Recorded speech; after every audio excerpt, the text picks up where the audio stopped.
Welcome to the EQ Fit podcast.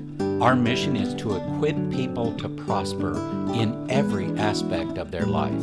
Whether you're at home or in the workplace, we explore practical ways of improving success, satisfaction, finding balance, and building enjoyable and beneficial relationships. Thank you for joining us. We continue our focus on this new series called EQ Fitness, EQ being the measure of emotional intelligence, and fitness being exactly what it sounds like, which is how mentally fit are we? How emotionally fit are we? Hence the term EQ Fitness.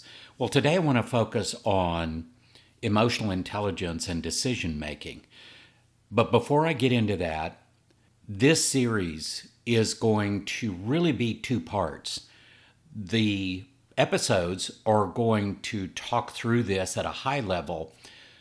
Our blog article that accompanies this will actually go deeper and give you action steps and practices that you can put in place to enhance the things that we're talking about. So today, for instance, to enhance decision making by leveraging emotional intelligence.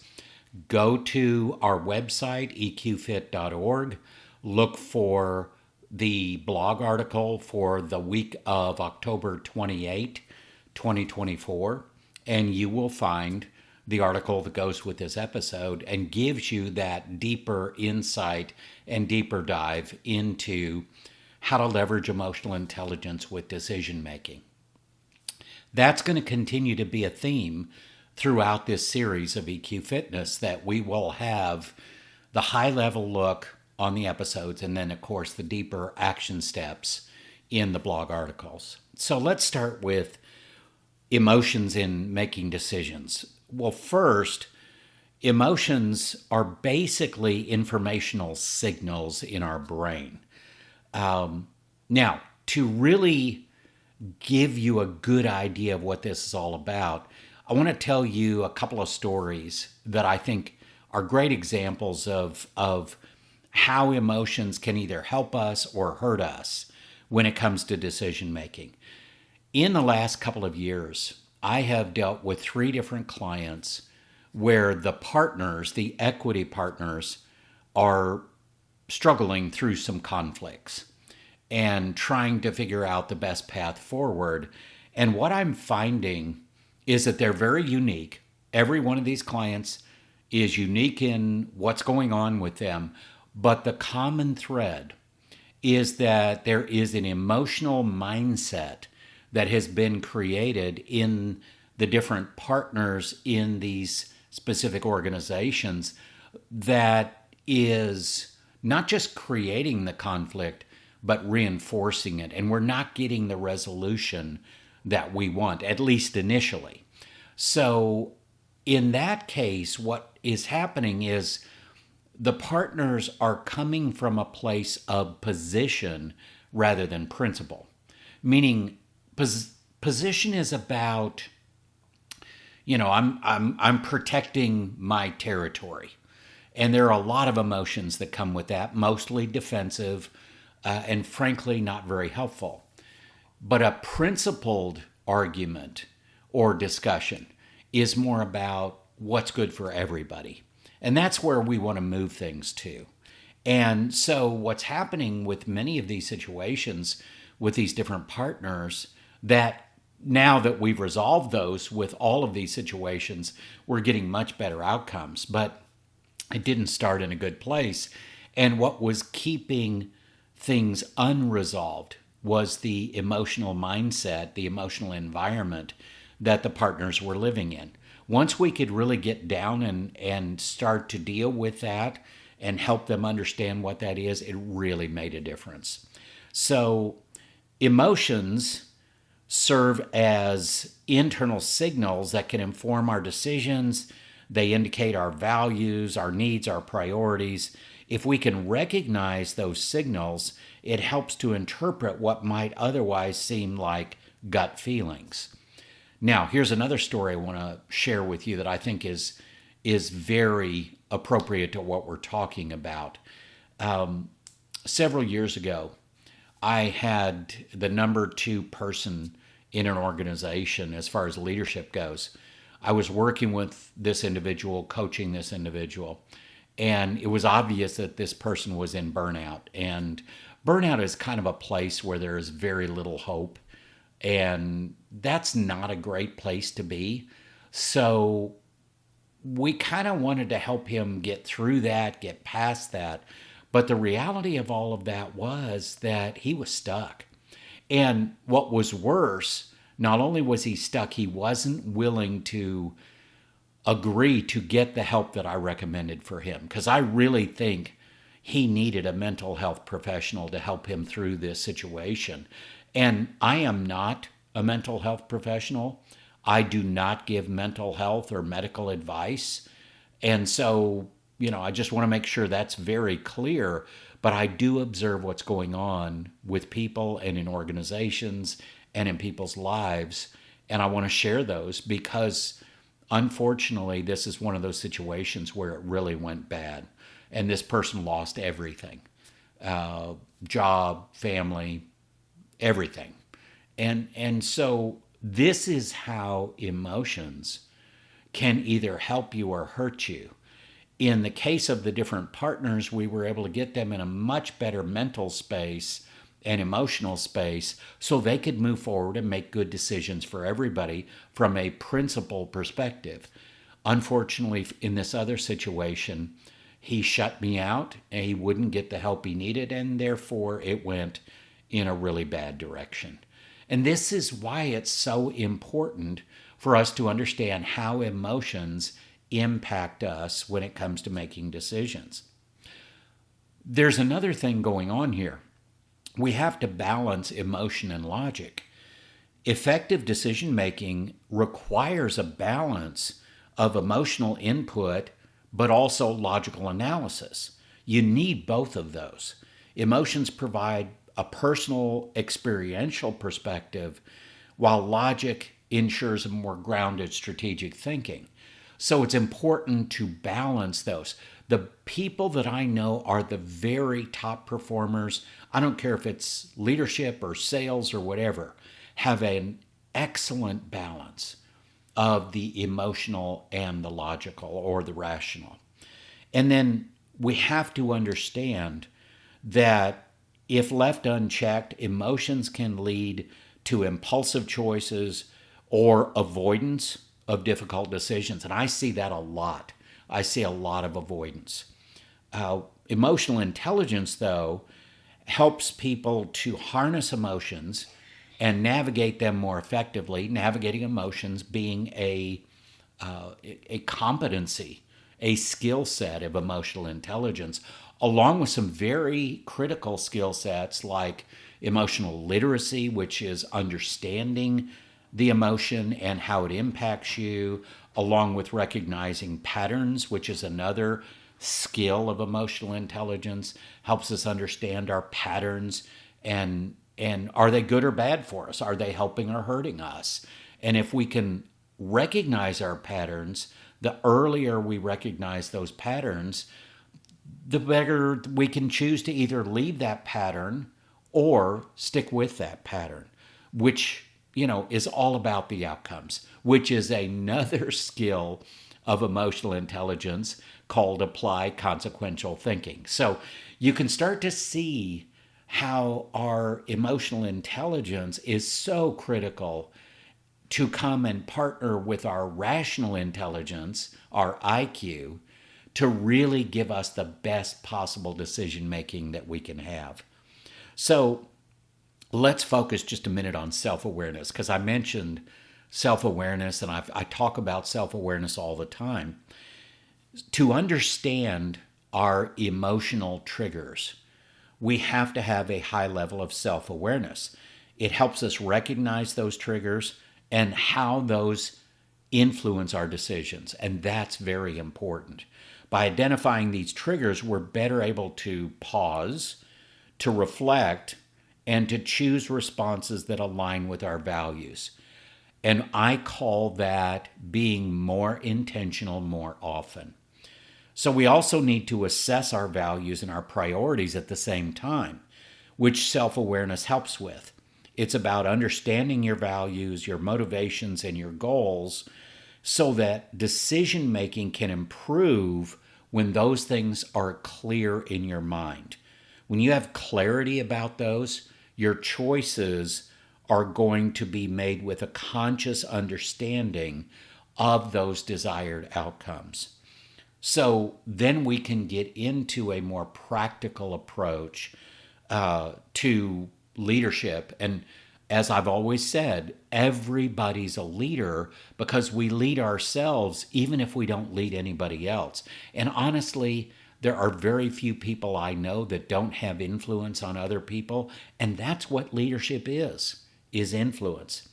So self-awareness allows us to be more attuned to how our decisions affect other people and affect teams and organizations as well. Self-aware people can avoid ego-driven decisions instead of focusing on choices that are ethical, inclusive, and strategic. So we really want to focus on those things. We don't want ego driving things. We don't want selfishness. We don't want selfishness driving things. We want to take our impact on others into perspective, and that's a big part of self-awareness. It isn't just us understanding ourselves and our own emotions and how those impact us. It is us understanding how we are showing up for other people. Something that we need to take into account when we want to make our best decisions, if we really want to make decisions with the best possible outcomes, we have to take into account our potential emotional bias when we make our decisions. So what does that mean? Well, emotional biases like confirmation bias can lead to overconfidence, loss of aversion, often clouding our decision making. There's so many things going on here. We need to be aware if we have an emotional bias. And some of that could be towards a given person. We don't think that highly of them, therefore we have an emotional bias toward them. Therefore, our decision may be made in a way that's based on judgment versus curiosity. And I'm always going to push toward practicing curiosity instead of judgment because you get better decisions that way. You get better outcomes that way. We need to put in place things like cognitive reframing. Reframing involves interpreting a situation to see it more objectively. That'll help us start to diminish the impact of the emotional bias we may have, especially toward another person. This technique helps to challenge that initial emotional response, and it really encourages a more balanced, a more intentional decision-making process. And intentionality is so important when we're making decisions. And a skill set within emotional intelligence is called applied consequential thinking, which is running what-if scenarios in your head to understand the different potential outcomes. Is this a best outcome, or do I want to go a different way? So running those options and getting a sense of what those outcomes might be can be very helpful.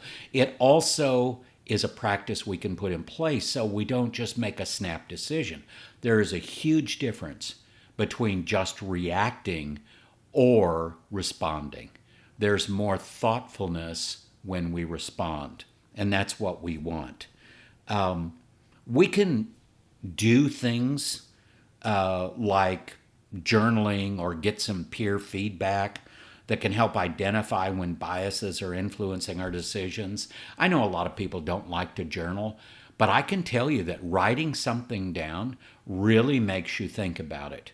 And If you're in a difficult or a sensitive situation, you may want to do that. That's a good practice to put in place. Then you can reflect on all of that so that you make sure that you're not acting out of habit and bias versus more intentionality. And I can tell you right now, studies have proven 43% of our daily actions are habitually driven. That just basically means without much thought at all. That's a lot. So that goes back to recognizing our patterns or our habits, and is that the best potential outcome? And so we also need to focus in on this concept of emotions clouding our judgment. This is a real thing, and you've seen it. I'm sure you've seen it. When somebody's having strong emotions, it clouds their judgment. They struggle with, what do I do here? And a lot of times reaction kicks in. So one or two things generally happen when emotions are clouding somebody's judgment.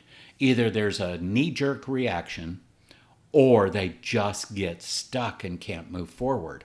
Neither one of those are very productive, especially in the workplace. So we have to be understanding of how emotions can cloud our judgment. Emotions can also limit access to our higher cognitive thinking processes, such as strategic thinking or abstract thinking or adaptive thinking or logical reasoning or numerical reasoning. I mean, there's a whole list of these higher thinking functions in our brain that are much more difficult to access when we're experiencing strong emotions.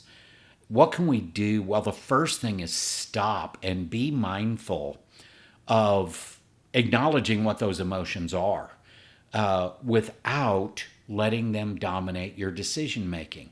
Again, this is the difference between reacting and responding. This practice helps us to stay present. It allows decisions to be more aligned with our goals rather than just being reactive and being impulsive in our decision making. We can pause and reflect. You know, I know that old saying, count to 10 when you're mad. There's real science behind that. So before making a significant decision, take a moment to pause, acknowledge your emotions, and consider alternative perspectives.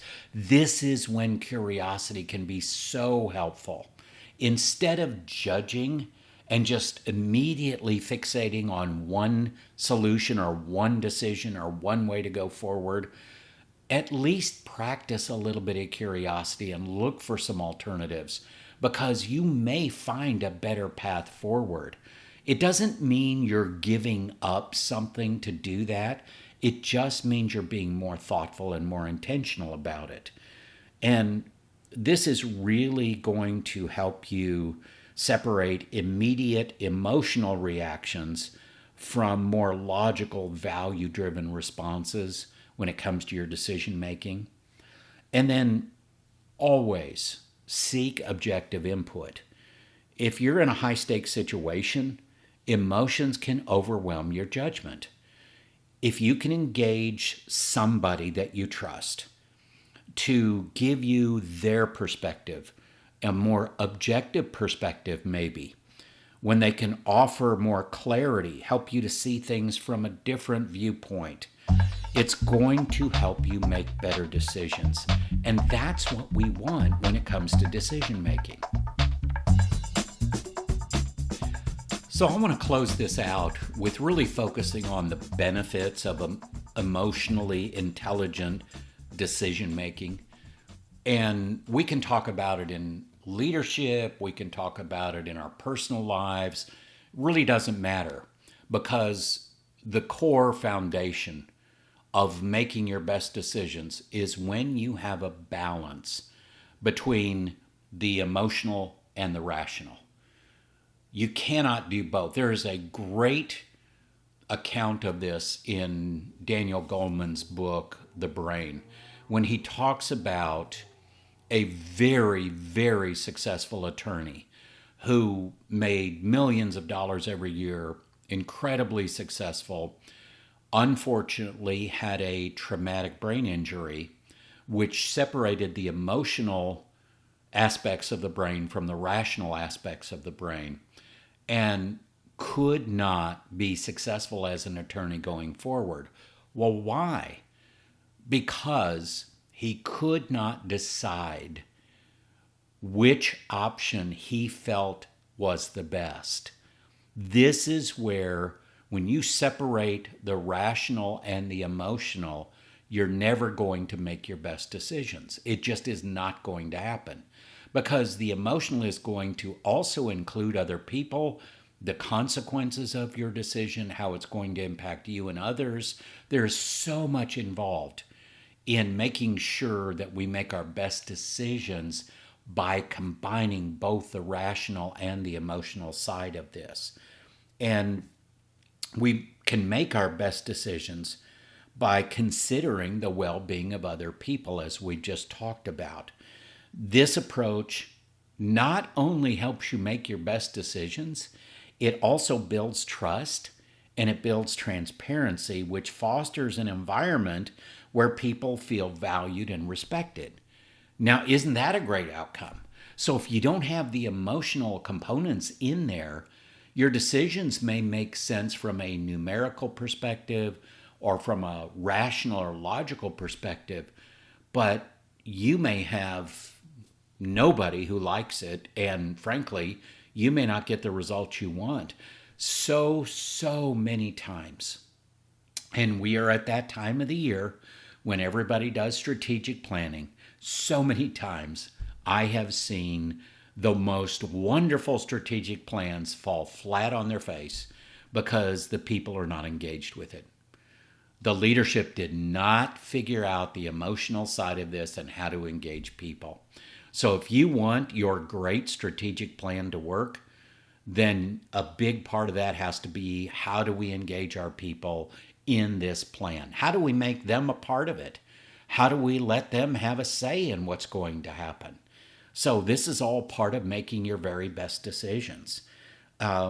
It's also a wonderful way to enhance team engagement and team cohesion when you're talking about teams within organizations. Or frankly, I don't care if it's a sports team or a team in a business organization. This is a wonderful way when you can combine emotional intelligence with the rational side of things to make good decisions. You create a more inclusive and supportive team, and the dynamics are so much better. How many times have you seen a team in sports that doesn't have the superstars, but they play really well together as a team, and they beat those superstar teams because they're not playing well together as a team? And that is because everybody is making decisions with everybody else in mind, and ego and selfishness are not included in that process, which is another key to why emotional intelligence is so important in making your best decisions and making your best choices. It enhances collaboration, and it really strengthens the team in so many ways. And I'll kind of close it out with this. If we can practice combining emotional intelligence with our rational intelligence in our decision making, we're going to foster sustainable success because we're prioritizing things where everybody can buy in. It is that principled approach to everything, where we're looking at what is best for everyone versus what is not best for everyone. And maybe it's just best for me, or maybe it's just best for me and my team, or whatever that is. So this is a way to consider how you can combine emotional intelligence with your rational intelligence to make your very best decisions. It doesn't matter what it is in life that's coming at you. And this could be at work, it could be at home, it can be anywhere. When When you do those two things together, when you put those together, you will make your best decisions and you will show up as your best self in those situations. So again, if you want to go deeper on this and get more action steps, more ways to enhance your decision making by leveraging emotional intelligence, go to eqfit.org, check out our blog that talks about emotional intelligence in decision making. Thank you for joining us for this episode. If you have any questions about this week's episode, or maybe a suggestion for future episodes you'd like us to explore, please contact us through our website at eqfit.org. For more information and inspiration, connect with us on LinkedIn, Facebook, and YouTube at EQFit.